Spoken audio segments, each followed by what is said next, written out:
Yeah. So, okay. I'm sure it's confusing to people when you're like, how can all these Christians be voting for a shitbag like Trump?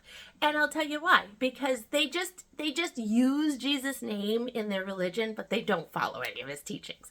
Because as we know, the New Testament was written hundreds of years after his death, and perverted by the king's men to enforce a social way of being, or so that's that. And the Christian religions are all geared with an edge of oppression, oppressing thought, new ideas. You have to tithe and pay this figurehead. There's a lot of cognitive dissonance.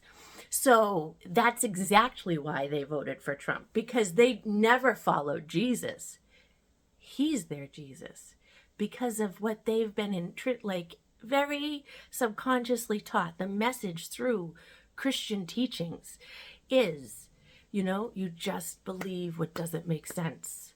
Even though we're telling you one thing, no, but we're going to tell you immediately this other thing because God is love. But then they'll turn around and be like, but God is vengeful. What? So that is why many people that call themselves Christians vote for Trump, because he's their Jesus. And thank God the real Jesus isn't full of himself and doesn't have an ego, because they would be smited for sure. However, the Jesus I believe in, he'd imprison Trump immediately. Trump would be the first table he turned, my God. But when Trump was in prison, Jesus would absolutely go and wash his feet. That's the Jesus I follow.